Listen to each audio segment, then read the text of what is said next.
parallel compression can take a good sounding drum mix and turn it into a great one. If you're looking to add the smack and slam that you'll find on your favorite rock and heavy metal records, this is what's going to take your mixes to the next level. Hello friends, it's Jerry with Black Salt Audio, and today we're going to go over parallel compression and then use a little BSA magic to spice it up. Okay, so right now I have a session of a song called Serenity open, and let's just give it a listen.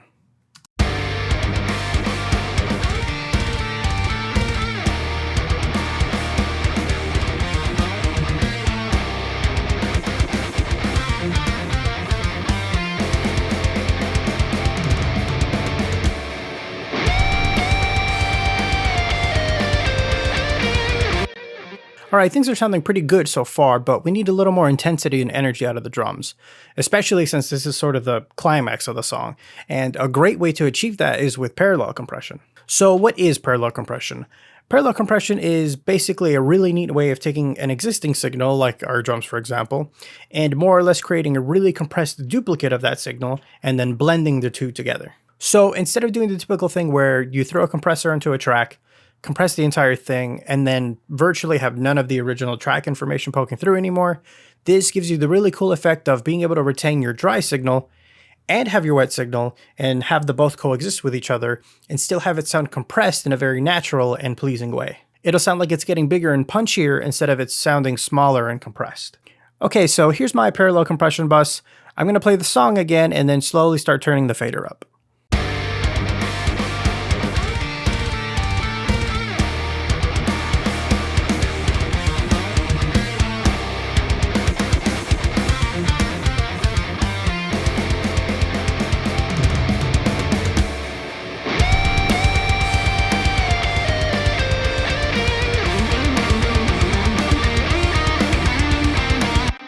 So you can hear right there how that's already making our drums slam a lot harder.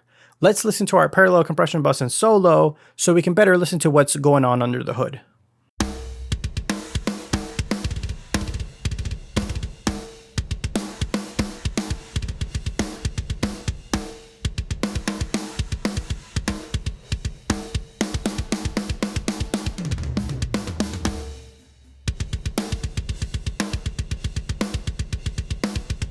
Alright, so very much a kind of exaggerated and over-heightened version of our drums. It might sound silly on its own, but when blended with the other tracks,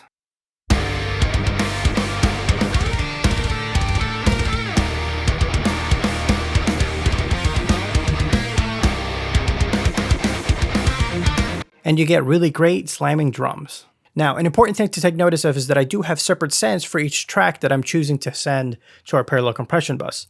And the reason for that is to be able to control the amount of send from each track going to that bus. But Jerry, you might be asking, why not just create one send from your drum bus and feed that into your parallel compression bus? That way you can affect the entire kit all at once. Great question, person that I'm having a conversation with in real time.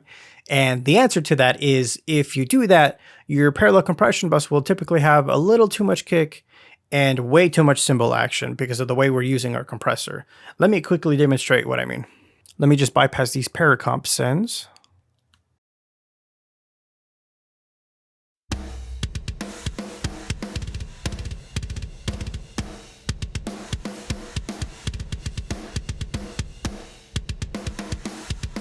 You see how the kick is just making it pump in a really weird way?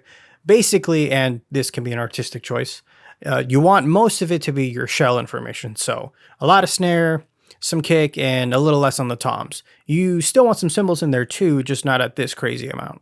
Okay, so the compressor I'm using for this track is the G Master Bus compressor from Waves. There are a lot of options out there. I like using the FET compressor from Softtube 2, but I chose to use this one because it sounds really good, it can get really aggressive, and it's fairly accessible as it tends to go on sale a bunch. I have the ratio set to 10:1, a slowish attack at 30 milliseconds, the release as fast as it goes, and basically we're going for a ton of gain reduction.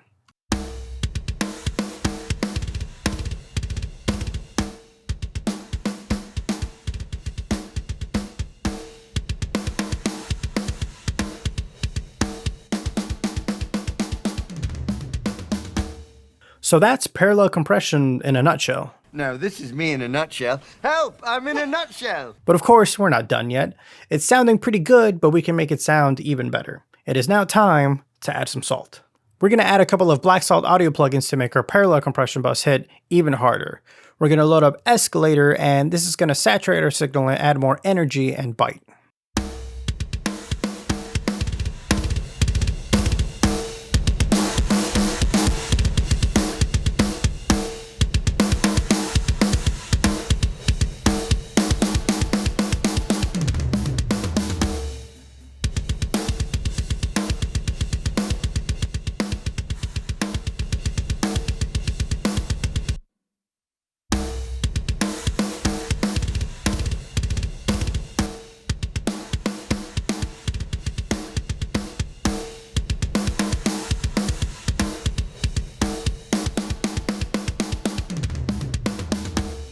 Escalator is great for adding character and depth.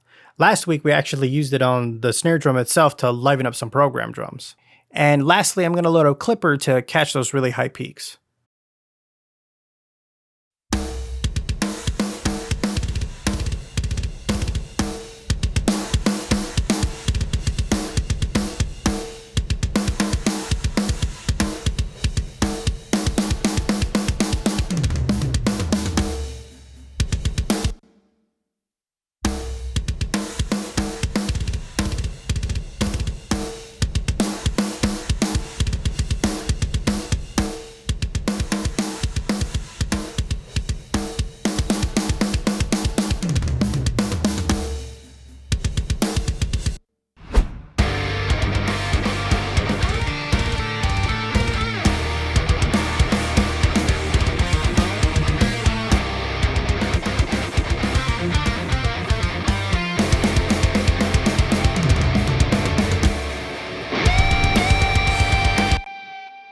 And that's pretty much it.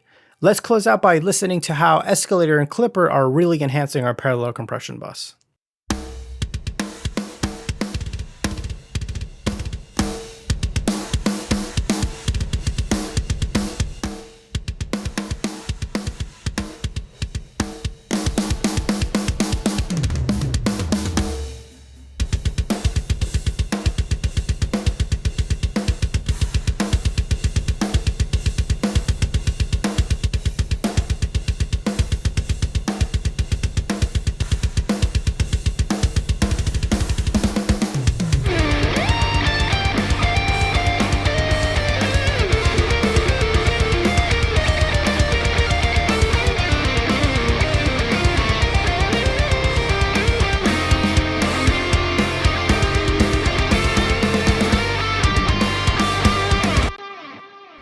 Thank you so much for taking the time to check out this video. What sorts of cool tricks do you use in your parallel compression bus?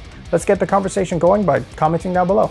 If you like what you heard in this tutorial, there are links in the description where you can get a 14-day free trial of both Escalator and Clipper.